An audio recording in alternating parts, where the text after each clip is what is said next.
Amigos y amigas, muchísimas gracias de corazón por una vez más participar en estos encuentros que llamamos de primavera, encuentros culturales con lo mejor que tenemos en el país.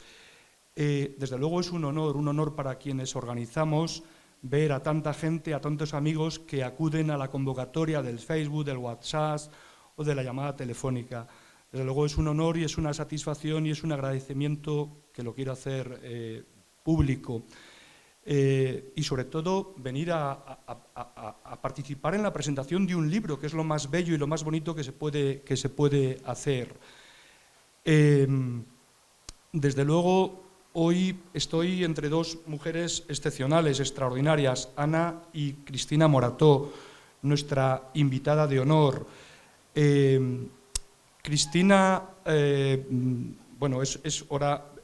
Haré un breve resumen de su trabajo, de su trayectoria, de su vida profesional, pero Cristina, te agradezco profundamente también que con tu presencia, con tu amabilidad, enriquezcas esta tarde, enriquezcas esta jornada y sobre todo nos enriqueces nuestros encuentros de primavera que este año cumplen 20 años. 20 años que, os tengo que decir con humildad y con sinceridad, cuando estábamos en el ayuntamiento, que tenía el honor humildemente de presidir el ayuntamiento y Ana era la concejala de Cultura, pensamos que teníamos que hacer algo por la cultura, que teníamos que hacer algo, que teníamos que saltar la barrera de la capital, que no se quedase en Guadalajara capital, que los pueblos también tenían derecho a tener cultura y de calidad. Y es lo que hemos hecho durante 20 años, primero desde el ayuntamiento y después desde la asociación cultural. Es lo que hemos hecho y creo que nos sentimos orgullosos de ello. Cristina, repito, muchas gracias de corazón por tu presencia. Voy a dar dos pinceladas muy breves de Ana y de Cristina. Me parece de justicia de Ana porque va a intervenir con Cristina también y también tiene derecho a que hablemos de ella. Si me permitís, voy a hablar un poquito de Ana. Sí. Ana nace en Guadalajara capital, es de Tórtola, casi todos la conocéis, o la inmensa mayoría, bióloga. En la actualidad es responsable de la red regional de centros de la región de interpretación ambiental de Castilla-La Mancha y es una mujer muy comprometida social y políticamente. Y lo resumo muy rápidamente. En lo social, trabajando en campo en cooperación internacional, en su querida Kenia, levantando escuelas en las aldeas más pobrecitas y más escondidas de la selva, además de hacer escuelas, construyendo comedores sociales. Eso es muy digno, Ana. No cambies nunca. En lo político, Ana, en la actualidad, lo último que ha hecho era responsable del Secretariado de Igualdad en la Ejecutiva Provincial del Partido Socialista y 20 años ha sido concejala de Tórtola, ¿o 16, Ana? 20 años ha sido concejala, de los cuales 16 siendo teniente alcalde y concejala de Cultura. En parte y en gran medida, estas jornadas se deben a ella, nacieron de la mano de ella y de un humilde servidor. Como de ella nació la biblioteca que tenemos arriba, una biblioteca, creo que hay que decirlo porque son datos que la gente debe conocer. En el 2014 apostamos por consolidar una biblioteca pública contratando a una bibliotecaria con jornada completa. Esto es una barbaridad, me está tocando esto ahora. Perdonadme. Ana, toca esto, que no se maneja esto. Decía en el 2014, desde el ayuntamiento decidimos, en un pueblo de 600 habitantes, que me parece que hay que destacarlo, contratar a una bibliotecaria a jornada completa. Yo creo que es lo más bonito y lo más orgulloso de lo que me siento satisfecho en los 16 años que estuve de alcalde y 4 de teniente alcalde. Una biblioteca que está incluida dentro de la red regional de bibliotecas provinciales y que en la actualidad hay 734.249 registros en todo Castilla-La Mancha. Situándonos en Tórtola, La biblioteca de Tórtola tiene 602 socios, al loro, amigos, sobre una población de 1.200, 1.300, este dato no sé si le digo con exactitud, pero 602 socios.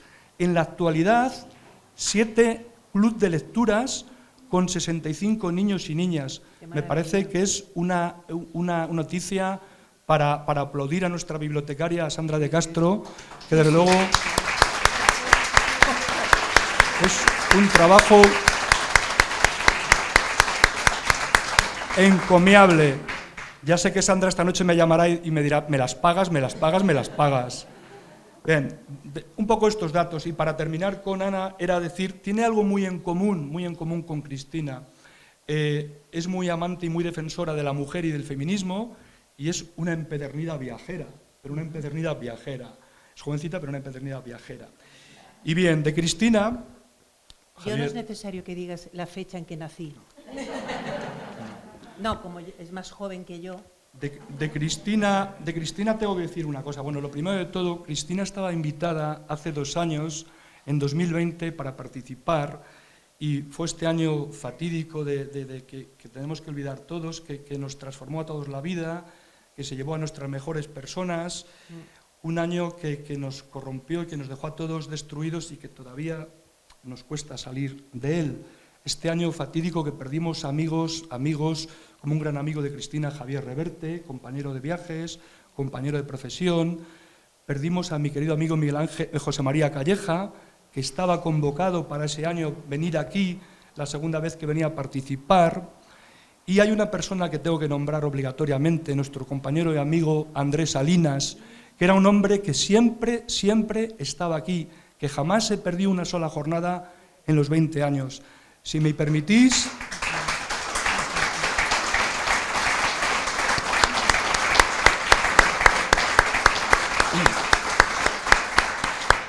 Si me permitís, vamos a dedicar esta tarde a estas 3 personas. ¿Os parece?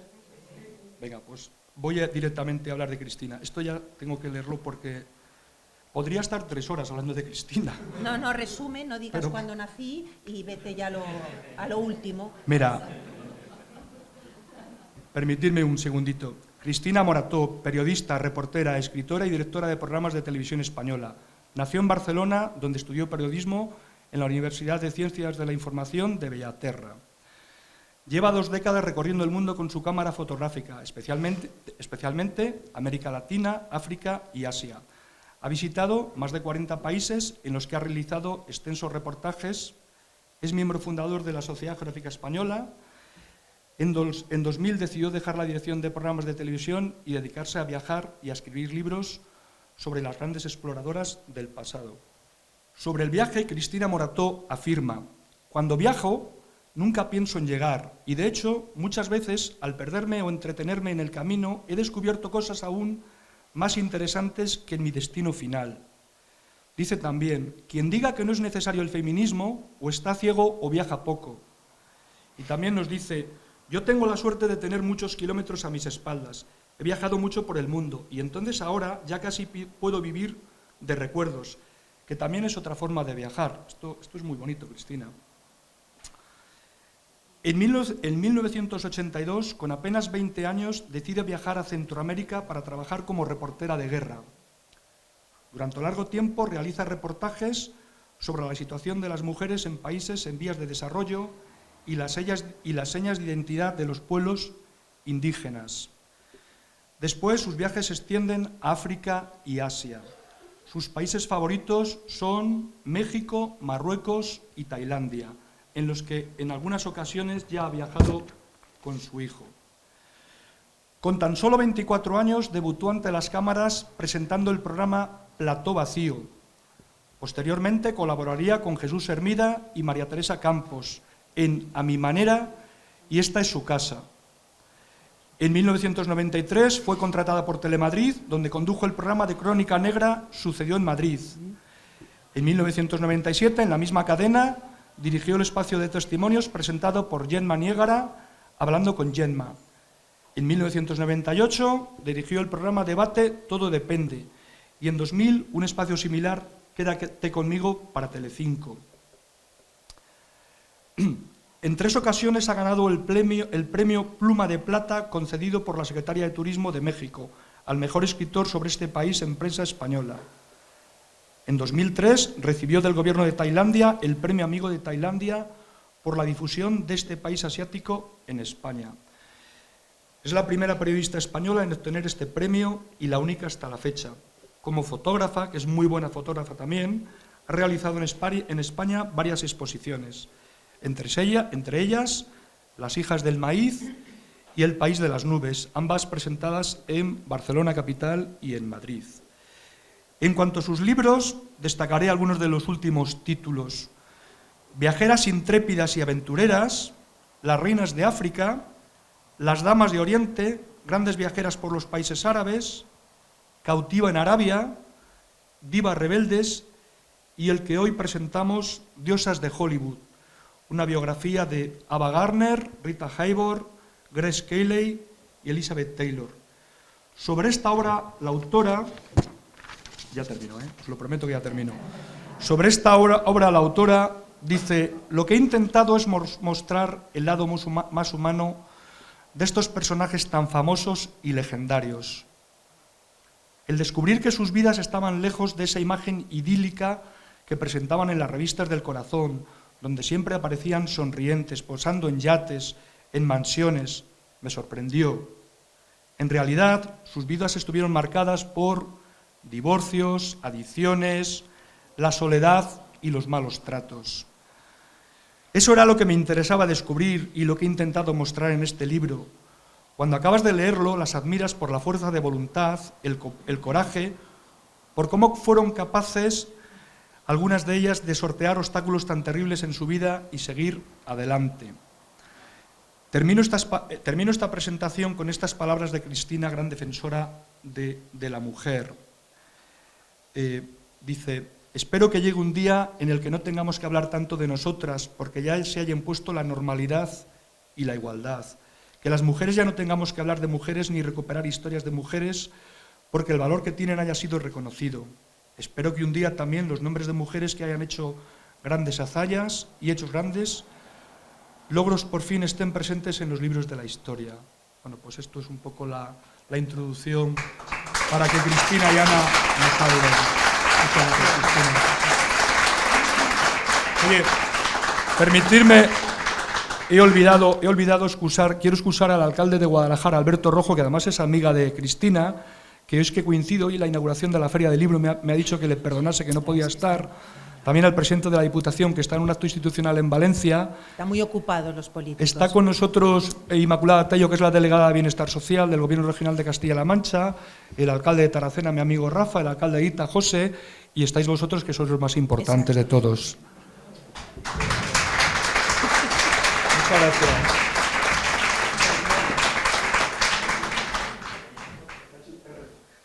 Una familia que ha venido de Añoverte, en Tajo. Por favor, hombre, pues esto merece un premio. Sí. Hombre, por favor. Sí. Por favor, Por favor. Bueno, como hoy era la inauguración de la Feria del Libro, pues qué menos que en Tórtola también podamos tener este stand de libros, y si son de Cristina, pues mejor, seguro. Sí, seguro. Bueno, para mí es un placer, de verdad, solo con estar sentada a tu lado, a estar sentada al lado de, no, si soy yo la que te voy a entrevistar. De una gran viajera y una amante de África, que es lo que más me apasiona a mí. O sea, hemos sido cooperantes las dos. Sí. ¿Has visto el destino? Y viajeras. Y viajeras. Y amantes de África, sí. Que ahora nos contarás por qué. Y bueno, buenas tardes a todas y a todos, y bueno, por hacer esto un poquito más ameno, vamos a tener aquí una charla entre viajeras y bueno, espero que os guste, que conozcáis un poquito más a Cristina, ya que antes un poco de meternos en harina y de que ella nos hable del libro, aunque poquito, para que lo tengáis que tener y leerlo, que es alucinante, la verdad. Creo que todos queremos conocerte un poquito más y bueno, lo primero que ha destacado Juanpe y que se ve un poquito en tu biografía es que eres una gran amante de los viajes, ya seguro que desde pequeñita. Y bueno, ¿cómo surgió así ese amor por viajar y por salir? Bueno, antes que nada, gracias a todos los que estáis aquí. Lo de los socios de la biblioteca, o sea, me he quedado que estoy todavía, ¿sabes?, reaccionando. Sí. Gracias a mi alcalde, porque hay muchos alcaldes, pero yo tengo el mío, que es el alcalde de Ita, porque yo estoy en la montaña detrás del cerro, que llevan 20 años corrigiéndome, diciendo, Cristina, no es montaña, es cerro. Y entonces yo ya ahora ya tengo le miro y ya veo que es cerro, ¿eh? Pero gracias por estar también aquí y a todos vosotros. Y el tema del origen, pues el origen, yo de pequeña realmente quería ser misionera, ¿vale? Y irme a África a atender a los más necesitados, pero al mismo tiempo era muy enamoradiza y me enamoraba con facilidad, con lo cual me di cuenta que las dos cosas no eran posibles, dentro de un orden, en otros, pero entonces es verdad que primero lo tengo apuntado en mi diario, quiero ser misionera y tal. Y luego es verdad que el tema de los viajes desde muy pequeña lo que me atraían eran otras culturas. Mi padre tenía una biblioteca bastante grande donde había una sección de libros de viajes antiguos y sobre todo recuerdo Las Mil y Una Noches. Tenía una edición de Las Mil y Una Noches que siempre me decía, esta no la puedes ver, esta mejor no, porque todo eran grabados antiguos, bastante subidos de tono, de Las Mil y Una Noches, señoras odaliscas y tal, y yo pues como toda la vida cuando me han dicho que no haga algo lo he hecho, por eso se triunfa, por eso, ¿entiendes? Porque haces cosas cuando los demás te dicen que no las hagas, porque si no, no se avanza. Mi padre siempre este libro, tal, ¿no? Y entonces yo pues siempre que podía veía, y entonces ¿qué pasa? Pues que te trasladas a ese mundo de ensoñación, unido también a mis lecturas que no eran las habituales de una niña quizás de mi edad, porque me leí El corazón de las tinieblas muy pronto, El libro de la selva, Tintín también me hizo volar a otros escenarios, es decir, que ya de pequeña apuntaba maneras. Bien. ¿Y por qué periodista? Porque siempre periodista y aún más corresponsal de guerra. No, periodista lo tenía claro porque soy muy curiosa y a día de hoy sigo teniendo una enorme curiosidad por todo lo que pasa en el mundo. Es curiosidad, más que actualidad. Y el tema de reportero de guerra fue porque yo había visto muchas películas, las películas que hay, las más famosas, si las recordáis, de los reporteros de guerra, salen reporteros guapísimos, apuestos, que salvan a la reportera en el último momento, la cogen en brazos y se la llevan, y esto os aseguro yo que no existe. No existe. No, existen reporteros que están muy traumatizados, reporteros muy alcohólicos, no quiero generalizarlos, hay magníficos, pero en general hay gente con muchos problemas que se va muchas veces al frente y a las guerras para solucionar problemas personales. Yo soñaba con esa imagen idílica y se me metió en la cabeza, para disgusto de mi madre. Con 20 años le dije que quería ser reportera e irme a Centroamérica y casi le dio un ataque. ¿Dónde fue el país que fuiste primero? Yo primero le dije que quería ir a Centroamérica porque quería cubrir la llegada de los sandinistas al poder, todo esto mientras estudiaba en Bellaterra periodismo, que la verdad que las clases me aburrían mucho. Yo lo que quería es que el periodismo hay que practicar, no estar escuchando a un profesor que te cuenta cómo hacer un reportaje, hay que hacer el reportaje. Pero claro, para mi madre yo entiendo que fue tremendo, pero no me hizo chantaje emocional y eso es bonito, ¿no? Porque me podía haber dicho con 20 años, si te vas, yo me voy a morir de la tristeza, y lo que me dijo fue muy práctica y me dijo, no te voy a dar dinero, o sea, nada, ya lo sabía, ni un duro vas a ver, te lo vas a pagar tú todo. Digo, sí, todo, sí, claro, voy a ahorrar. Y me has de prometer que te vas a cuidar, que esto me encantó. Es una mamá, ¿entiendes? Sí. Me tienes que prometer que te vas a cuidar y que no te va a pasar nada. Y yo le dije, bueno, me cuidaré, lo de no pasar nada no lo sé. Y fue estuvo bien porque descubrí sobre todo lo que no quería ser. Fueron 3 meses que ahora lo cuento con humor, pero fueron muy duros porque te enfrentas a la muerte, a la desigualdad, a muchas cosas, pero la anécdota simpática, para no hablar de lo dramático, porque estuve haciendo reportajes sobre todo en los campos de refugiados de los indios misquitos en Honduras, reportajes, y también en la frontera con El Salvador, la situación de los refugiados, ¿no?, que huían de los paramilitares, y era bastante duro. pero me di cuenta que no tenía estómago porque yo siempre hacía la fotografía. Perdón, yo no hacía primero la fotografía, si alguien necesitaba ayuda, pues dejaba la cámara a un lado, hablaba con la madre, tal. Y un día un fotógrafo oí una voz que me decía, nunca vas a ser buena reportera porque primero haz la foto y después ayuda. Entonces yo dije, esta profesión no está hecha para mí porque yo ante ciertas situaciones no podía. Y luego, como una anécdota ya por encima, es que cuando llego a Managua, como no tenía ningún carnet y te tenías que acreditar, me presenté en la oficina para acreditarme en la época en que estaban todos los grandes. Manu me recordaba de esa época como una loca total, porque ellos eran los grandes periodistas, Jesús Torbado, bueno, todos los que estaban cubriendo. Y yo llegué con el carnet de la revista Hogar y Moda, porque yo, como mi madre me dijo, tú te pagarás el viaje, y claro, me lo pagué haciendo bodegones en la revista Hogar y Moda, que eran esos bodegones que veíais pues de productos de belleza o tal, pues yo hacía la foto del bodegón y luego alguien ponía el precio. Y así me gané la vida y me pude pagar el billete. Pero claro, cuando la jefa sandinista de prensa, yo le entrego el carné de la revista Hogar y Moda, se cree que es una tomadura de pelo y me dice que qué me he creído, que esto qué es. Y entonces yo, que tienes que tener... Lo principal para ser periodista es también tener dotes de actriz. ¿Sabes? Que esto te salva de muchas situaciones, porque yo me podía haber callado y esta señora no me daba ninguna acreditación, o montar un pollo, que es lo que hice, y monté un pollo feminista.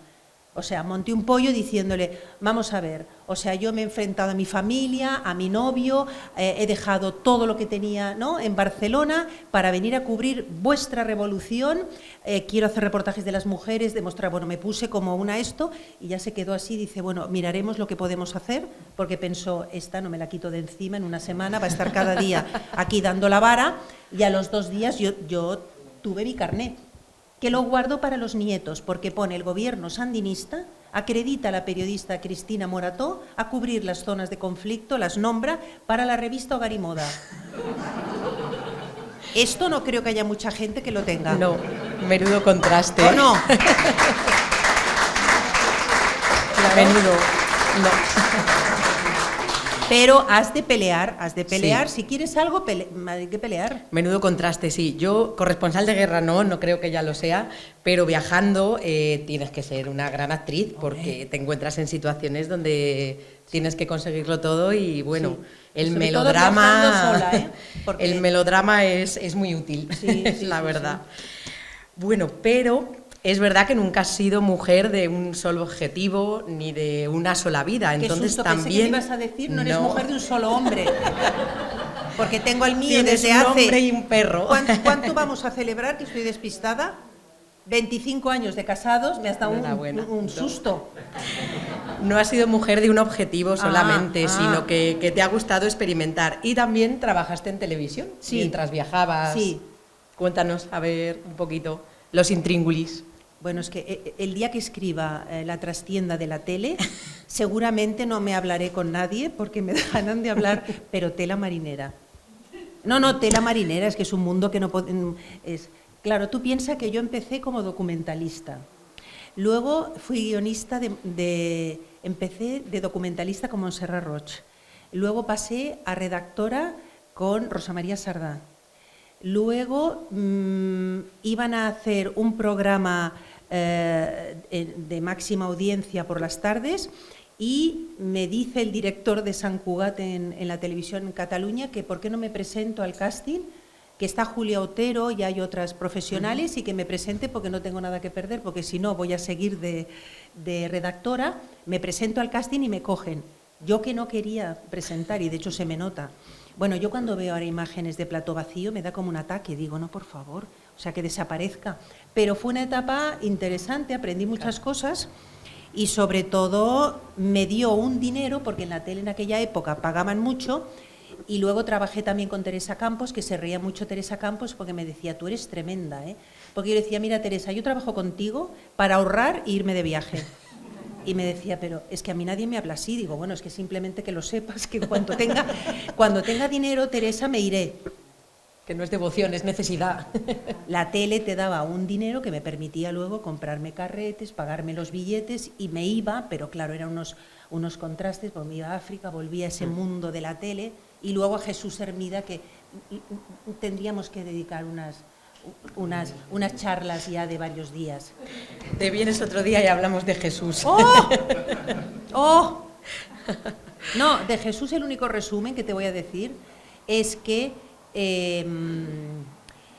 yo aprendí con él lo que no hay que hacer en televisión, que es gritar, humillar, tratar mal a tus compañeros, ser prepotente, descargar tu ira y tus problemas personales en la redacción. Era un gran profesional, sí, pero tenía esta otra cara que las chicas Hermida, porque yo nunca fui chica Hermida, porque es que el concepto chica Hermida ya mira lo que significa, ya. ¿Entiendes? Entonces yo cuando llegué a ese mundo de Hermida y me hablaban de chica Hermida, dije, me abro en canal, o sea, yo soy chica Hermida y me tiro por el pirulí desde lo alto y ya no pasa nada. Entonces fui muy lista porque era chica Hermida si te quedabas, Ana, en el plató. ¿Por qué? Porque cuando Su Alteza Real hacía una entrevista, lo que nos pedía a las chicas Hermida es que si no teníamos ningún reportaje, nos fuéramos al piano. Esto es verídico, o sea, esto que estoy contando es verídico, que nos fuéramos al piano a apoyarnos en el piano, así, ¿vale? Estar así, y salíamos al fondo, que si veis las entrevistas de Hermida, que ahora esto os lo estoy contando y dices, ¡qué horror! Sí, era así. Y entonces todas, Marilón, y todas en el piano como fondo de decorativo a la entrevista de él. Y yo pensé, lo que tengo que hacer es buscarme algo fuera para no estar. Y empecé a hacer estos reportajes locos de aventura, de parapente, a la delta, de puenting. Claro. Y entonces él no me tenía en el plató y nunca estuve en el piano, que esto es un récord. Muy bien, muy bien. No, me salvé de ser chica del piano porque me espabilé. Y las otras todas, pues así, tenías que ponerte así, mira, mientras él, ¿sabes? Entonces te decían un poco más así, mientras, o sea, que todo lo que luego vamos a hablar de Hollywood, nena, que no ha cambiado nada. Esto en la época de Hermida era el Hollywood dorado. Hollywood o Radio Televisión Española, que es lo mismo. Exactamente. Bueno, según nos cuentas, has visitado un montón de países, en tu biografía pone más de 50, seguro que son más, pero como a mí también me pasa, yo creo que África, sí. El continente africano es lo que llevas más dentro. Y no sé si puedes explicar un poquito qué es lo que pasa con África, como decimos nosotros, cuando te pica el mosquito africano y no puedes parar. Yo creo que África es, primero que es un antes y un después, y luego que hay que entender en qué etapa de tu vida viajas a África, porque yo el primer viaje era muy joven y muy inexperta, y entonces tú llegas con muchos perjuicios y con una imagen que no tiene nada que ver con la realidad. Fui a Guinea Ecuatorial, en principio iba a estar un año, y hacer un reportaje de los, no era entonces yo cooperante, un reportaje de los cooperantes españoles que trabajaban allí. Entonces mi compañero, con permiso de mi marido actual, era el jefe de la misión, porque antes de mi marido pues tuve otros hombres en mi vida, pero ninguno es como mi marido.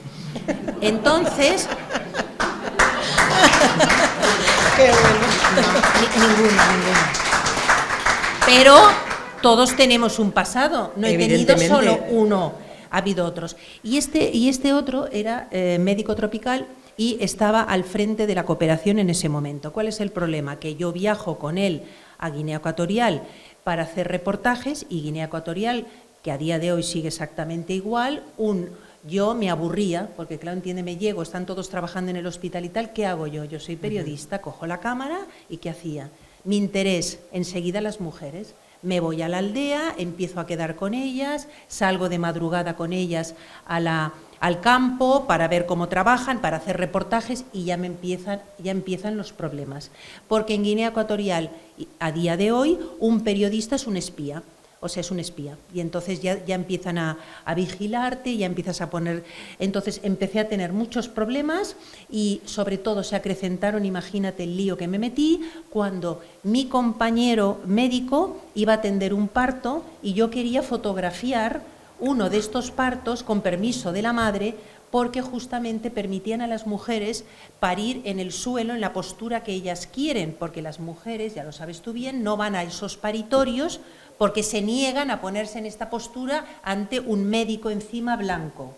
Entonces, este compañero mío había conseguido un gran avance atrayendo a las mujeres y con la dificultad que conlleva, ya lo sé, para el profesional, pero las dejaba parir a su manera. Se estaban tiempo allí dilatando, estaban a su aire, se ponían en cuclillas, todo.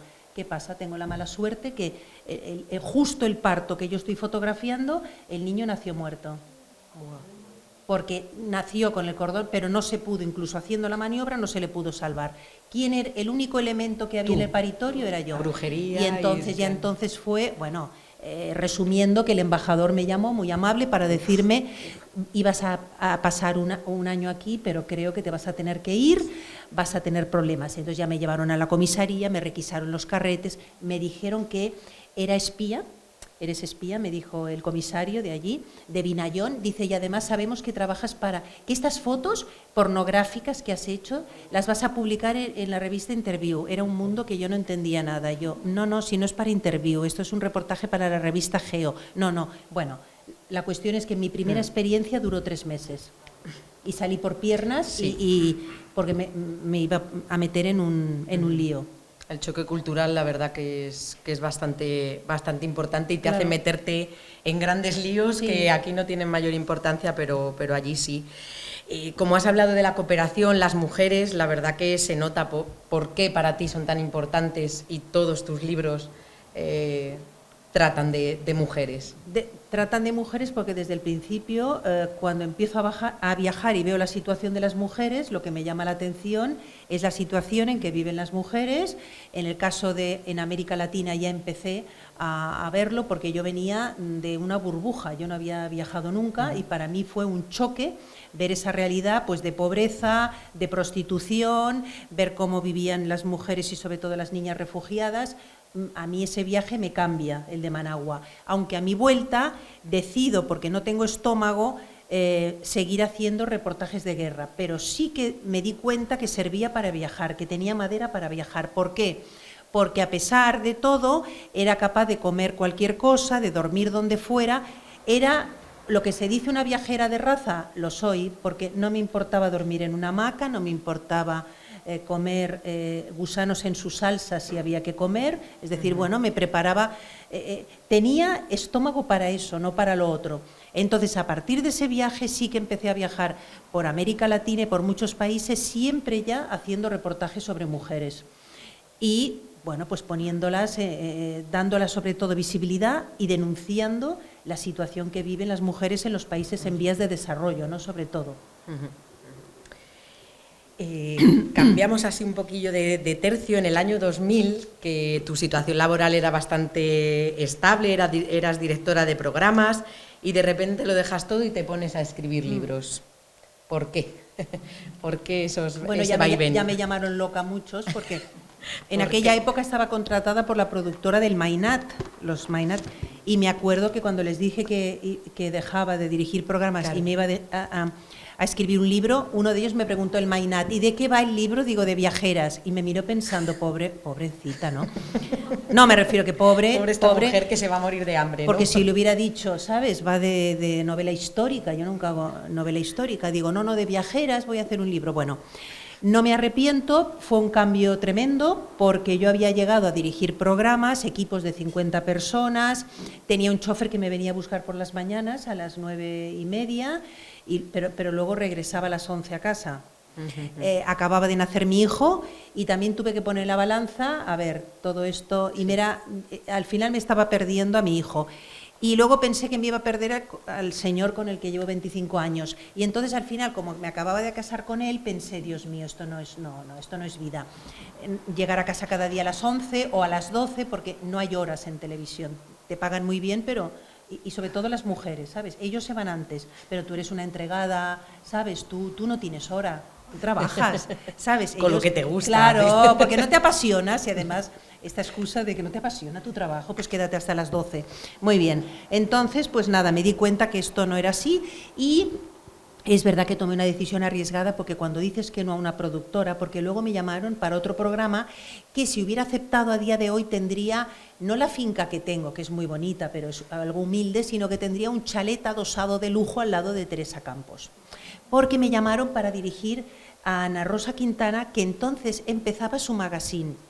Si lo hubiera cogido y me hubiera llevado bien con ella, llevaría 20 años trabajando para Ana Rosa Quintana. Y ya tendría el chalet adosado. Pero como no soy de chalet adosado... Bueno, tan a gusto que estás en Ita, ¿eh? Y tan a gusto que estoy en Ita, porque no lo cambio por el chalet adosado, que era todo lo que se compraba en las de... Todas, Terelu, todas, todo el día el tema era el chalet adosado. Y yo, claro, yo estaba aquí con una finca. No, sí, lo mira más agreste, pero va más con mi personalidad. No lo entendieron mucho, pero a día de hoy no me arrepiento. Publiqué mi primer libro, el de Viajeras Intrépidas y Aventureras.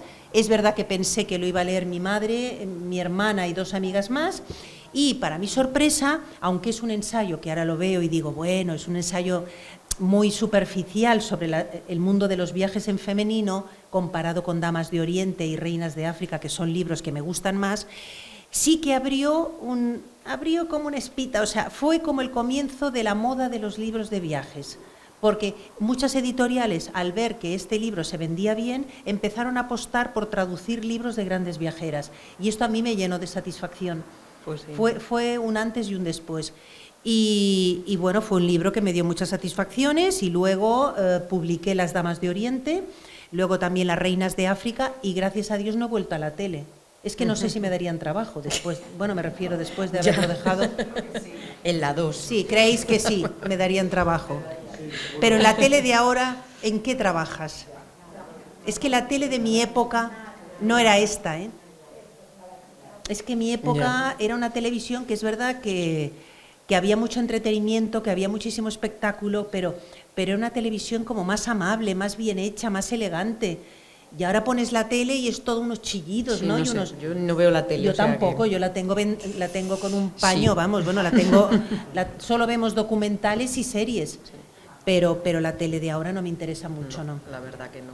Y de esos libros que nos has hablado, de las viajeras intrépidas, viajeras en África, las damas de Oriente, ¿qué admiras de esas mujeres? Bueno, que además, o sea, que no son mujeres actuales, claro, ¿qué admiras de las dificultades que aparte ellas tenían y cómo desarrollaron sus trabajos y sus viajes? Claro, es que todos estos libros, mi primera etapa, porque luego me puse a escribir sobre reinas, sobre divas, pero siempre con un enfoque feminista mío, incluso el de diosas, porque no es un libro al uso de ellas, ¿no? A mí me interesaba, vamos a ver, cuando empecé a investigar a las viajeras, lo que más me sorprendió, mis libros surgen de una admiración increíble hacia ellas. Me he sentido muy identificada con ellas, porque cuando ellas tenían la malaria, cuando ellas tenían problemas, cuando ellos hablan de soledad, de choque de culturas, yo lo puedo entender porque he vivido muchas etapas, no solamente largas temporadas, no solo en África, sino en otros países, como mujer europea. Hay una identificación y luego hay una enorme admiración, porque las más grandes viajeras, curiosamente, nacen en el siglo XIX y nacen en un siglo donde la mujer no tiene derecho al voto, donde es invisible, donde no existe, donde vive tutelada al varón, ya sea al padre o al hermano. Y que estas mujeres victorianas, en un momento dado de sus vidas, fueran capaces de liarse la manta a la cabeza y de irse a África o a Oriente en un tiempo donde, todo hay que decirlo, los propios exploradores, o sea, las grandes sociedades geográficas no apoyaban a las mujeres porque para ellos no existían, a pesar de que muchas ya estaban viajando y firmaban sus libros de viajes con seudónimo masculino. Pero en aquella época, cuando se crea la Real Sociedad Geográfica, no hay mujeres y no se les permite, obviamente, acceder. Entonces, sumado a que no tienen la ayuda, o sea, para viajar no tienen la ayuda monetaria de ninguna asociación, ni el apoyo, o sea, no van a tener cónsules ni embajadores en ningún lugar que les den alojamiento, que las ayuden. Si a esto le sumas que viajan solas, que se tienen que pagar ellas el viaje y que se enfrentan casi la mayoría a una muerte segura, porque estamos hablando de una época donde no había vacunas, donde se enfrentan pues a tribus salvajes que no han visto nunca una mujer, a fieras, a enfermedades, a un clima tremendo, pues son heroínas. El problema es que la historia la han escrito los hombres. La historia se escribe desde el poder, en todos los campos. El poder estaba en manos de los hombres y los hombres han contado su historia de las exploraciones. Entonces han contado sus hazañas, pero no han contado las de ellas. Entonces todos mis libros lo que quieren es, respetando obviamente toda la labor que hay de literatura masculina de viajes maravillosa, bueno, es que falta la otra mitad, ¿no? La otra mitad que es la aventura y los viajes en femenino. Sí. Y entonces se tiene que completar, porque lo que yo siempre digo, además en muchas entrevistas que me hacen, y si hay profesoras, pues aquí lo pueden también corroborar, es que es inadmisible que en pleno siglo XXI nuestros hijos, cuando están estudiando los libros de texto, a día de hoy, y mira que se está haciendo ahora trabajo, que por fortuna hay gente que irá cambiando, pero parece que la única científica es Marie Curie. No, que es maravillosa Marie Curie, pero no hay nada más, no hay biólogas, no hay antropólogas, ¿dónde están las mujeres en los libros de texto? Entonces, claro. Y ya no hablemos de viajeras. Claro, bueno, viajeras nada. Catalina de Erauso alguna vez. Y se tuvo que vestir de hombre. Sí, o sea que hay mucho camino, y yo creo que estos libros míos, la satisfacción de todos mis libros de viajeras es que pues muchas profesoras pues en sus clases los descubren, hablan de estas viajeras, comparten sus vidas, es un elemento educativo, y esto es lo que más ilusión me hace. Sí, además yo creo que vamos, aparte de merecer la pena, que creo que todos estamos de acuerdo, es que es otro punto de vista completamente diferente, es el mismo viaje visto con otros ojos, con otros miedos, con otros valores, y vamos, que se aprende mucho más. Ana, que los libros de mujeres, los libros de viajes escritos de mujeres, hay que leerlos porque, como tú muy bien dices, presentan otra perspectiva. La pena es que, por ejemplo, la esposa de Livingstone, Mary Moffat, no escribiera unas memorias, porque si la señora Livingstone hubiera escrito unas memorias, la imagen que tenemos de él sería otra totalmente distinta. ¿Vale? Y luego, esta imagen que hay de la esposa del explorador, abnegada esposa del explorador, que le hace las mermeladas bajo un árbol frondoso en la sabana y está haciendo sus jerseys y teje sus calcetines, no es cierta. Y entonces en estos libros descubrí que hablan idiomas, practican el tiro, saben disparar, saben liderar una caravana, cazan, que es muy importante, saben crear un hogar en medio de la nada, y en más de una ocasión han salvado la vida a sus esposos. Isabel Arundel salvó la vida de Richard Burton y Mary Moffat salvó la vida de un león, iba a atacar a su marido y ella disparó y mató al león. Y entonces el señor Livingstone se salvó. Pero claro, cuando el señor Livingstone escribe sus libros, no queda muy guay y muy masculino decir, mi mujer hoy, 14 de enero, en el Sungunguru, me ha salvado la vida porque un león me iba a atacar. ¿Entiendes? En cambio, a él le pica una serpiente y Livingstone dedica 4 páginas a hablar de la picadura o de la malaria que tiene. Nosotras somos más humildes. Bueno, a la hora de contar nuestras batallitas. Pues gracias a tus libros nos vamos enterando. Y así respecto a los viajes, una última cosa antes de ponernos a hablar del libro. Siempre has viajado sola y muchas veces igual que estas mujeres, algunas acompañaban a los maridos, pero otras no, porque muchas eran, es verdad que muchas de ellas también eran solteras, porque esto de irse a recorrer mundo, o viudas, pues eso, o viudas, a lo mejor mataron al marido para irse de viaje. Que esto he pensado en algún caso que puede haber arsénico por medio. ¿Crees que es diferente? Bueno, es totalmente diferente, pero ¿cuál es tu punto de vista acerca de viajar sola en el pasado, cuando lo hacías tú, y ahora en el presente? Hombre, ha cambiado mucho, sobre todo porque ahora tenemos el mundo está conectado, y entonces yo ahora podría a mi madre mandarle un WhatsApp, que casi mejor que no, desde Managua, y decirle, mamá, acabo de llegar a Managua. También hay más control. mi madre me hubiera controlado más. Hubiera estado todo el día recibiendo mensajes de mi madre. ¿Cómo estás? ¿Cómo te encuentras? ¿Qué comes? ¿Te alimentas bien? Me hubiera dado un ataque. Pero no teníamos conexión. Y entonces, para que te hagas una idea en mi caso, tú piensas que yo llego a Managua y la primera carta que mi madre, o postal, perdona, que mi madre recibe, no tiene noticias mías en un mes. Me quedé 3 o 4, me refiero que es tremendo. Y bueno, ¿qué hago? Escribo una postal y voy al buzón. Sí, ya. Entonces, en ese sentido, vale, pues el hecho de que estemos conectados también es una protección, saben dónde estamos y bien. Por otra parte, creo que ha cambiado poco, porque yo siempre viajaba a los lugares, y cuando doy charlas en alguna universidad a periodistas, les digo, sobre todo, ir a los lugares donde las guías os dicen que las mujeres que no pueden vayas. ir. Sí. ¿Sabes? Porque Uganda, por ejemplo, que yo fui de las primeras que fui a Uganda para publicar sobre este país maravilloso que es Uganda, te comprabas las guías y había un apartado, que no me olvidaré, las guías estas antiguas, Lonely Planet, que ponía riesgos para la mujer. Tú leías todos los riesgos y claro, no ibas. Yo leí todos los riesgos y dije, es donde quiero ir. Porque al final, tú luego lo que tienes que hacer es tener sensatez. Sensatez significa que si vas a Uganda o vas a Tombuctú, no hagas lo que no harías aquí.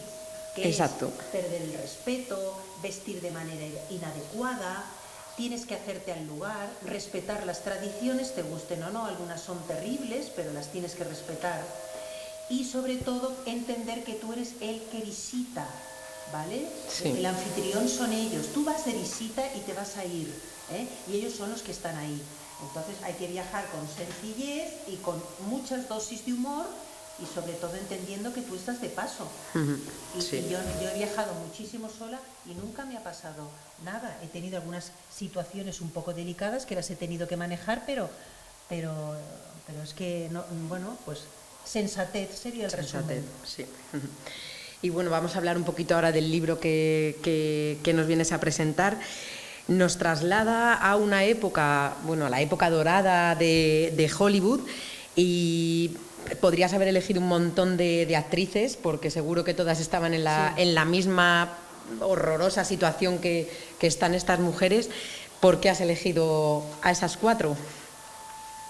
Muchos lectores me dicen que por qué no están indignados los fans de Marilyn. Que cómo no, y es verdad. Pues lo he hecho porque las 4 me interesaban porque están conectadas. Entonces, me encantaba que hubieran compartido maridos, amantes, rodajes, época, que hubieran sido amigas, porque esto me daba un juego y las 4 estás leyendo y constantemente Sinatra, fue novio de Liz Taylor, sí, pero antes estuvo con ABBA, muy bien, el otro. Entonces, esto, claro, te da un juego narrativo que Marilyn, además, Marilyn era de otra liga, Marilyn no se relacionaba ni con ABBA, ni cada una tenía su grupo, entonces estas se relacionaban, eran amigas, bueno, de hecho, ABBA y Grace Kelly, a raíz del rodaje de Mogambo, cuando se conocen, se hacen súper amigas, y es de las pocas actrices que Grace va a invitar a su boda esta de cuento de hadas en Mónaco, y ahí tienes en primera fila a Ava Gardner, maravillosa ella, porque fueron muy amigas. Lo que pasa que lo que quería yo también era, aparte de que estuvieran las 4 conectadas, era otra mirada, obviamente, a este Hollywood que de dorado tuvo poco. Sí, eso te iba a preguntar, que el libro muestra un lado oscuro de Hollywood, porque bueno, las 4 actrices que hay marcas, o sea, que hay, de las que hablas, sufrieron abusos, sufrieron insultos, vejaciones, humillaciones, y por desgracia para ellas no lo pudieron denunciar. La verdad. No, es terrible, o sea, yo me he quedado, yo sí me dice, lo que más me ha sorprendido del libro, o sea, yo lo que dices, Dios mío, han sido 2 cosas. Primero, el trato. Yo he puesto una frase en la contraportada de Ava Gardner que dice, que dice, en Hollywood a las actrices nos trataban como si no tuviéramos alma, peor que al ganado. Esa es una frase de Ava. ¿Cuál es el problema? Que algunas sí que se pudieron librar porque tenían más carácter, porque tenían dinero y porque podían decir no. Pero había otras, como Ava que venía de un medio muy humilde, o Rita Hayworth, cuyas familias necesitaban que las dos trabajaran porque necesitaban el dinero, que no podían decir no. Entonces, lo perverso es que en este Hollywood dorado todo era mentira. Todo era mentira en el sentido que llegaba una chica jovencita de 15, 16 años, estaba expuesta a todo en el sentido de, primero, cambiaban totalmente la imagen de la persona.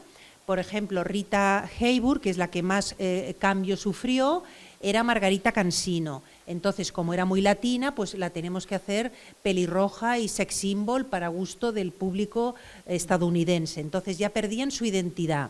A todo esto se inventaban biografías, porque claro, había dentro de todos los estudios el departamento de promoción y publicidad eran la pera limonera, tenían que vender a la recién llegada. Entonces se inventaban biografías que no eran reales. Y lo más grave es el control que ejercían los dueños de los estudios sobre las actrices, hasta tal punto, que esto a mí, yo sabía algo, pero me he quedado impresionada, hasta tal punto que señores como Louis B. Mayer, señores como Hughes, señores como Harry Cohn, todos los grandes magnates de la época, ellos decidían, ellos eran propietarios de las actrices, para empezar. Entonces, ellos decidían no solamente la casa que alquilaban en verano, ellos decidían con quién se casaba o no. Ellos decidían, bueno, si había una boda, ellos organizaban la boda, porque había que darle publicidad. Y sobre todo también decidían hasta sobre los embarazos y los abortos. Es decir, si una actriz se queda embarazada, como le sucedió a Lana Turner, Judy Garland, que es un caso terrible, terrible, y de hecho cayó en todas esas adicciones porque la obligó su propia madre con el magnate del estudio a que abortara cuando ella no quería abortar porque estaba enamorada de su pareja y quería tener al niño. Entonces, para mí descubrir esto ha sido quizás lo más terrible. O sea, lo más terrible de pensar, vamos a ver, esas mujeres que las vemos tan hermosas, que se supone que tenían dinero, que eran unas privilegiadas para la época de lo que era la media en Estados Unidos, que había mucha pobreza, ellas eran el sueño americano y resulta que no eran dueñas de sus cuerpos. O sea, que había un señor que decidía si tenías o no al hijo y no te podías escapar porque todas las actrices y actores, ellos también tuvieron lo suyo, sobre todo los homosexuales, que yo en mi libro no lo hablo, pero es como para otro libro también, lo que sufrieron también en ese Hollywood donde la palabra homosexual no existía, pero la mayoría de directores lo eran y de magnates de la industria lo eran. Todos tenían que firmar una cláusula de moralidad. Y la cláusula de moralidad que firmaban junto con el contrato de la película que iban a hacer incluía datos como el matrimonio. Para casarte tendrás que pedir autorización del estudio, ¿vale? No, cosas como no puedes beber en público, ¿vale? Tu vida privada pues tienes que intentar mostrarte decente y si quieres quedarte embarazada tienes que consultarlo al estudio. Entonces era una cláusula humillante y terrible para las mujeres, pero que todas firmaron. Por eso Ava Gardner, cuando se queda embarazada en Mogambo, aparte de que en ese momento no quiere tener a su hijo, porque no está, se ha dado cuenta que su relación con Sinatra no lleva a ninguna parte, en las memorias que luego ella publicó, confesó que se fue a Londres ayudada por el estudio, porque todo además de manera en secreto y todo muy apoyada, como que tenía una colitis, había cogido algo en África y todo muy escondido, porque sabía que, porque la obligaban a abortar, porque si no perdía el contrato, perdía la película y el estudio la podía sancionar. Entonces todo esto hay que contarlo, claro. Y entonces, claro, la gente que se lee el libro y dice, Dios mío, qué horror. Sí, qué horror, pero esto era Hollywood para las mujeres, en una época donde no existía el movimiento Me Too y donde todas tenían que callar. Y aún así, con todo este sufrimiento, Polino, todo lo que la mayoría caen en el alcohol, en drogas, y aún así se tenían que mostrar guapas, bellas, estupendas, con sus cuerpos esculturales, aceptar unas películas horrorosas que... La verdad que... Porque además la belleza es muy curioso porque la belleza era un arma de doble filo. Porque justamente si eras muy bella, te encasillaban como en un papel como de jarrón chino constante. O si no, en el como papel... Rita, que exacto. odiaba, además, que pone que lo odia. O Ava, o sea, era el papel de vampiresa que ellas no querían hacer. Entonces es frustrante porque, bueno, tú eres guapísima, pero puedes hacer otros papeles, ¿no? Y mira el caso, por ejemplo, de Liz Taylor. A mí la que me caía muy mal era Liz Taylor, al principio, porque tenía una imagen de Liz Taylor super cursi, de las películas de animalitos, claro, de las películas, de ¿cómo se llamaba con aquel perrito? Lassie, con las películas de Lassie. Y luego Mujercitas, y tenía una imagen de ella, y es la que más me ha sorprendido, porque ella vivió especialmente la tiranía de la belleza, no porque fuera la más guapa, pero tenía un rostro muy fotogénico y desde que nació la frase que ella oía constantemente era qué niña tan guapa, qué niña tan guapa. Como no le daban papeles que pudiera demostrar su talento artístico, no sabes cómo lo peleó. Lo peleó significa que ésta se iba, irrumpía en el despacho del productor y le decía esta película. O sea, es verdad que ella tenía un apoyo familiar y económico, es decir, no se hubiera quedado en la calle porque se lo podía permitir el actuar así, pero tuvo mucho valor. Y en sus memorias ella cuenta que hizo la película ¿Quién teme a Virginia Woolf?, que es tremenda. ¿No la habéis visto, Quién teme a Virginia Woolf? Porque su vida es ella y Richard Burton, destrozándose esa relación tóxica entre los dos y el alcoholismo de los dos de por medio. Que aceptar hacer esta película, donde tuvo que engordar bastantes kilos, donde le pusieron una peluca canosa, le pusieron aquí hasta como unas prótesis para parecer más gorda, estaba realmente, que parecía una mujer muy, muy deteriorada, lo hizo para demostrar que era una buena actriz y que estaba harta de que la encasillaran en papeles de muñequita, ¿no?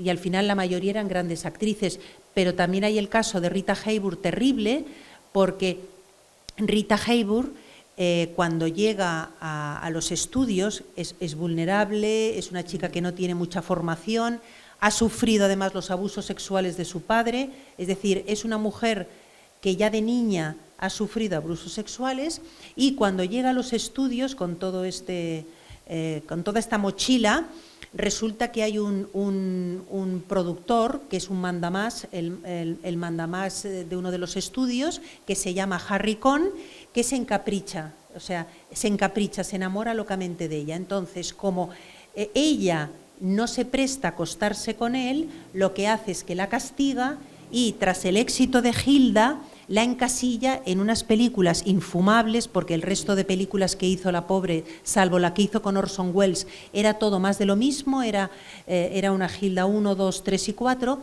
y no le permite hacer musicales, que era una bailarina maravillosa con Fred Astaire, que Fred Astaire cuando rodó con ella, mira lo que era Fred Astaire, hizo una película con ella y llegó a decir que con permiso de Ginger Rogers era mágico bailar con Rita, o sea, Rita Hayworth bailaba espectacularmente, pero Harry Cohn la castigó y le dijo, mira, después de Hilda tú te vas a quedar en el papel de vampiresa, y le hizo pagar este precio, ¿no? Y bueno, así para ir terminando, de las 4 de las que hablas, que yo estoy segura que tienes predilección por alguna. ¿Cuál es tu prefe? Vamos a ver, me gusta mucho Ava Gardner, tengo bastante, por eso la elegimos para la portada, porque Ava Gardner me parece que de todas fue el espíritu más libre, una adelantada a su época, una mujer que no le importaba hablar de sexo, ella decía, sí, me acuesto con hombres, ¿y qué? Me refiero, no me gusta dormir sola, o sea, era una mujer muy adelantada y muy osada para la época, vivió muchísimo y a tope y con mucha intensidad, no se arrepintió nunca, murió joven, creo de 67 años, pero los vivió intensamente y sobre todo me fascina su rebeldía y su personalidad. Y luego, para mí ha sido una sorpresa muchísimo, el último capítulo creo que es el de Elizabeth Taylor, descubrir a esa Elizabeth Taylor que cuando la industria le da la espalda porque ha engordado, porque ella no es tan atractiva. Ella, después de pasar una profunda depresión y de reconocer, porque fue la primera famosa en reconocer públicamente su adicción al alcohol, todavía se puede ver esas imágenes de ella que convocó a la prensa, pero hay que entender la época para decir soy alcohólica y entro en la clínica Betty Ford para desintoxicarme, aparte del apoyo que dio a los enfermos de SIDA en una época donde el enfermo de SIDA era intocable, estaba totalmente marginado, no se hablaba de SIDA ni de homosexualidad ni de SIDA en ese Hollywood, que era muy homófobo, además, aparte de machista y de racista, porque el trato que recibían los actores negros. Me encanta esta mujer que cuando ya el cine le da la espalda y no le llegan películas, se reinventa como empresaria de éxito.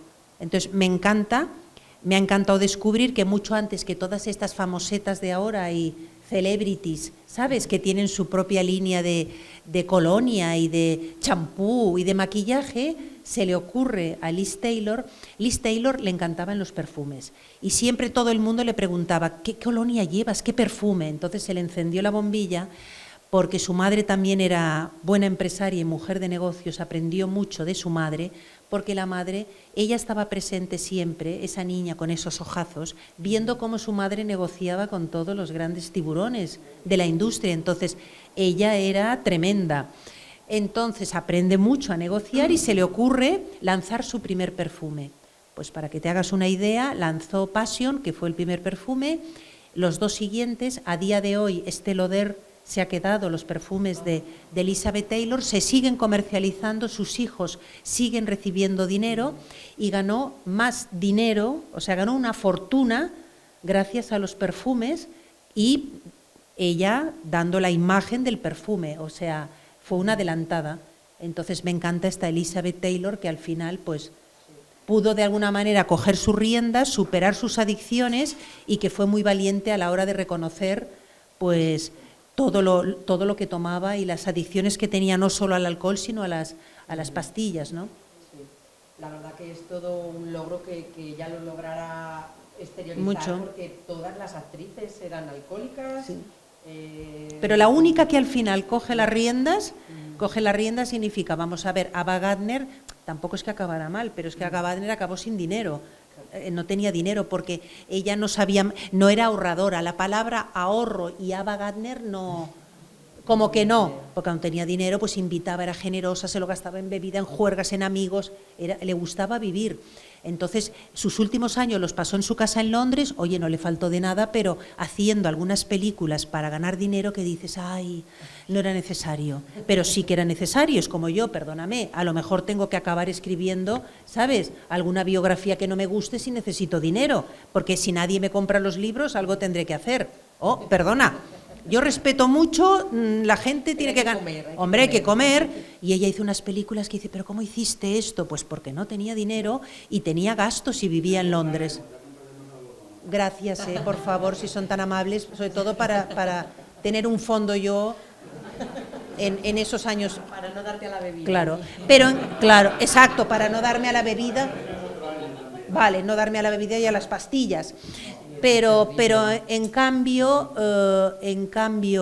Rita, que acabó la pobre pues muy mal, además por todas las parejas, todas las relaciones tóxicas que tuvieron, porque es que no hay ni una que tuviera, no ya un príncipe azul, un paje decente. Mira los príncipes que aparecen. El príncipe era una rana, ¿sabes? Era una rana, un sapo. Y luego se enamoraban de hombres que eran tremendos todos, o sea, alcohólicos, violentos. Leyéndolo, que me ponía de los nervios, ¿eh? Sí, es terrible. Me gustaría, yo hablando con el libro a veces de que, vamos a ver. ¿Qué necesidad? Sí. Esta es la frase. ¿Qué necesidad cuando tienes dinero, un trabajo, belleza, que es lo que se valoraba entonces? ¿Por qué estás con este impresentable? Pero bueno, lo bueno además es que en el libro yo no juzgo, no hay que juzgar nunca, porque siempre las cosas desde fuera nos parecen muy fáciles. Y entonces ahora dices, ay, por favor, Rita, pero Rita, ¿por qué estuvo con este?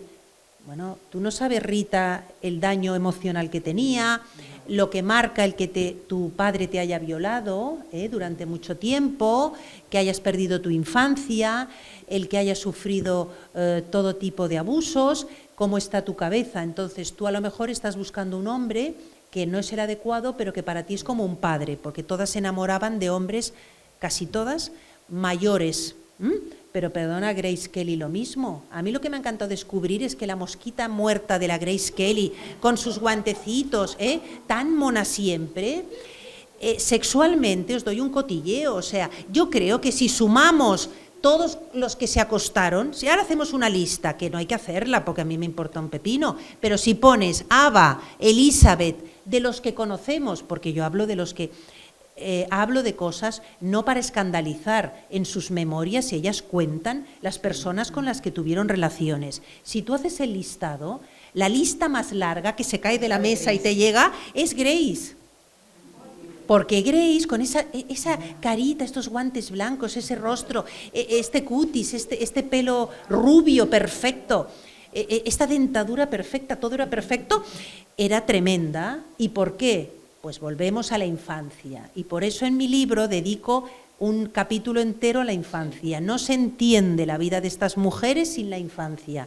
Y cuando ves, no desvelo mucho, pero cuando ves a Grace Kelly, que es ese patito feo de la familia, porque era feucha, delgaducha, enfermiza, humillada en una época además de crecimiento delicada en la adolescencia por unas hermanas que eran top, deportistas maravillosas, y ella, la pobre, no hacía deporte y la van tal. Un padre que es un impresentable porque no le demuestra el más mínimo afecto, tiene predilección por la hermana mayor y ella considera que es el patito feo de la familia.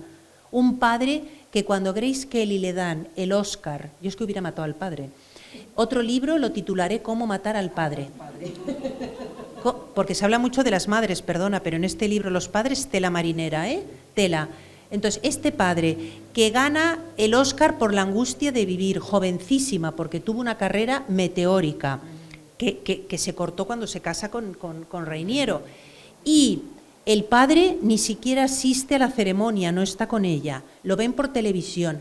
En Filadelfia y fuera de la mansión donde vive la familia están los periodistas esperando. Entonces, claro, el padre sale a hacer unas declaraciones. ¿Y sabes lo que dice este padre encantador? Lo que dice es, ay, yo no entiendo cómo Grace ha podido ganar un Oscar, porque yo, si me hubieran dicho ustedes que mi hija mayor, Lisanne, que es preparadísima y vale muchísimo, esto se lo dice a un periodista, entiéndeme, que es un canal a nivel mundial. Entonces sale un padre diciendo esto, dices, no me extraña que te acostaras con medio Hollywood. ¿Entiendes? Es que, claro, entonces, ¿qué pasaba? Ella, cada vez que rodaba, cuando sale de esta familia, que es como la familia Adams, son los Kelly, pero los Kelly son los Adams. Si leéis el libro, veréis el paralelismo, porque la madre no hay palabras. Entonces, cuando sale de este entorno y puede ir a Nueva York a trabajar, ella se libera totalmente y su forma de liberarse es, pues, se acuesta con quien le da la gana, ¿sabes? Entonces, bueno, sorprende, es una de las que sorprende. La verdad que, acabando ya, sorprende todo el libro, todos los libros de Cristina, que si queréis ahora aprovechar, se va a quedar un ratito por aquí firmando. Antes de acabar, si hay, por supuesto, si hay alguna pregunta, alguna curiosidad que queráis saber, pues continuamos un poquito con la charla. Sin miedo, preguntar lo que queráis.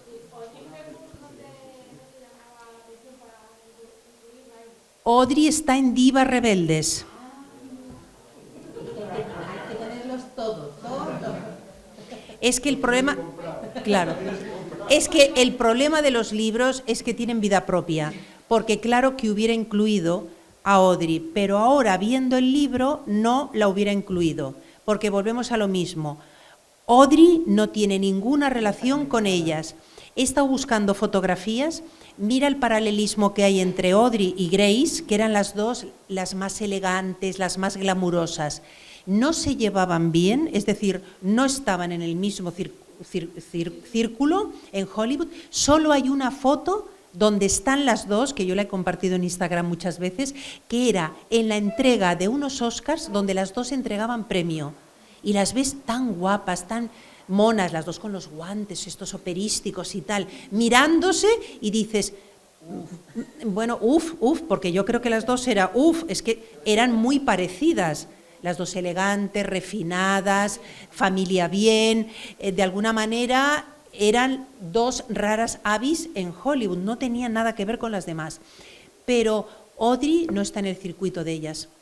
O sea, ni rodaron películas juntas, ni compartieron parejas, Audrey estaba... Además, Audrey se fue muy pronto de Hollywood, fue lista, porque ella se fue a vivir a Suiza, estuvo haciendo muchas películas, pero ya viviendo porque se dio cuenta, era un ambiente que no le gustaba. Como yo con la televisión y con Hermida. Para mí Hermida. Sí, para mí Hermida fue como el señor Meyer. Dije, Dios mío, bueno, con unas distancias, ¿sabes? Pero sí, es así. Ella fue muy lista y dijo, aquí no me quedo. Aún así, mira cómo le fue, porque también 2 matrimonios que... ¿Alguna cosita más, alguna curiosidad más? Luego, como va a estar por aquí un ratito firmando y charlando hasta que el cuerpo aguante. Hasta que el cuerpo aguante. Bueno, pues si no hay así alguna pregunta, voy a recordaros primero 2 cosas. Voy a recordaros primero el próximo jueves, que nos acompañará Javier Solano, que ha estado con nosotros ya otras veces, arquitecto y casi escritor de la provincia de Guadalajara, que tampoco lo habíamos pensado, pero enlazando con Hollywood nos viene a hablar de Guadalajara como ciudad de cine. Así que ha escrito un libro de los escenarios de la ciudad de Guadalajara que han salido diferentes películas, y seguro que nos gusta tanto como hablar con Cristina.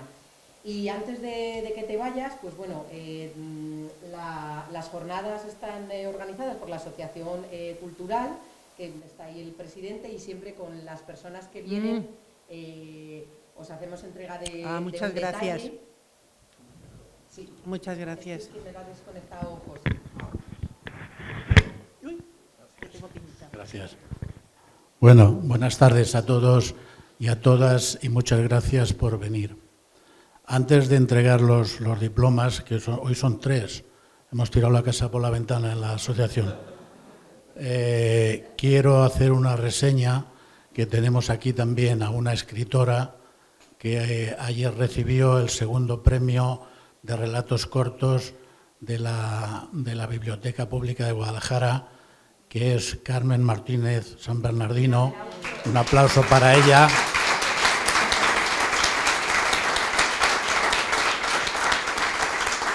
Te digo lo que decía Juanpe, que luego me matas si quieres. Entonces vamos a hacer entrega de los diplomas para los que sois nuevos, que habéis venido por primera vez, y para Cristina. En Tórtola somos, como has visto, dulces como tortolitos, pero al mismo tiempo somos duros como el esparto. Y el esparto aquí en Tórtola ha sido la segunda industria durante siglos. Ya en el catastro del Marqués de la Ensenada venía Tórtola que hacían esparto. Y entonces, en la evolución del tiempo del esparto, pues hemos llegado a hacer papel de esparto. Y con este papel de esparto es con lo que hacemos los diplomas, con unos adornos y tal. Entonces, para mí es un honor entregar estos 3 diplomas, y nos vamos a saltar de forma feminista el protocolo, y el primero es para Juan Pedro. Juan Pedro...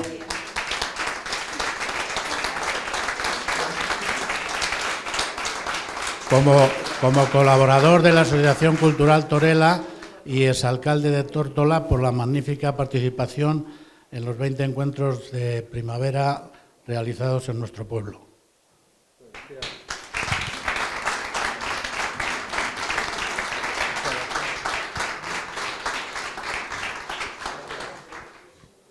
Muy bien, Juanpe. Juanpe es el alma mater de los encuentros de primavera. El segundo diploma es para Ana Domínguez Navarro, que ya Juan Pedro ha dicho todo de ella. Yo solo os puedo decir que es mi hija, así que ¿qué os voy a decir?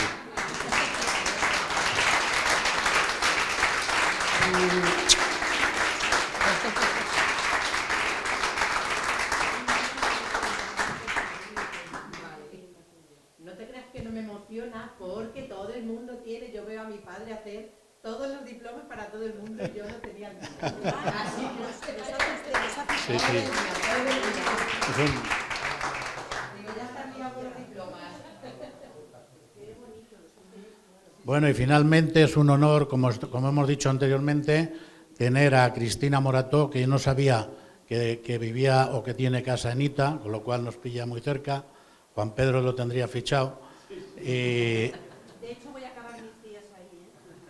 En unos meses ya me podéis encontrar. Sí. Sí, ahí en medio del campo. Y en Tórtola pues tratamos de llevar esta pequeña cultura a los pueblos, que creo que es interesante, y le entregamos la Asociación Cultural Torela de Tórtola de Henares a Cristina Morató, periodista, reportera y escritora, por su magnífica participación en los 20 encuentros de primavera realizados en nuestro pueblo.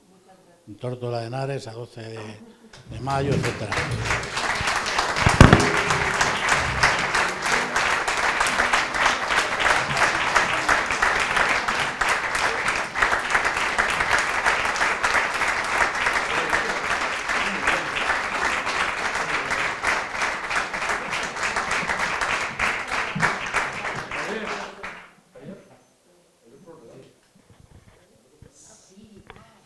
Espera, una última cosa, que es verdad que aquí tiramos la casa por la ventana. ¿Más cosas? Sí, más cosas. Aquí en esta zona somos mucho de hacer pueblo. Es lo mejor que le puedes sí. regalar. Bueno, pues tú has venido... No, disculparme, mi entusiasmo, pero es que tengo Tú has venido a por Tórtola. los espárragos. Tú has venido a Tórtola, tienes una casbenita detrás del cerro. Exacto. Y estos espárragos son de Eras de Ayuso, que es otro pueblo vecino. Claro. Y bueno, pues nada, todo queda aquí en la comarca. No, pero estoy feliz, no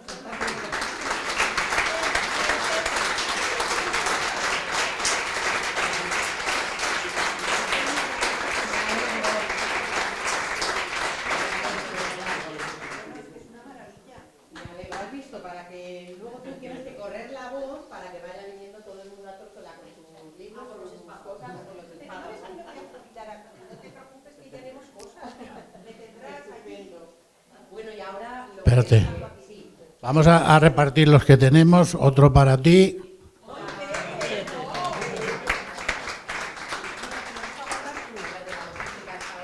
Para la señora delegada. Nos acepta el regalo. Muchas gracias.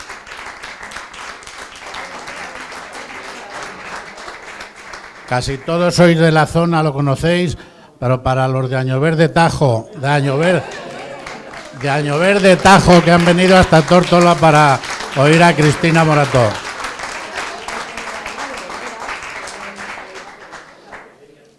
Yo creo que los demás sois de la zona y lo conocéis. Para el de Lúa también, para que nos trate...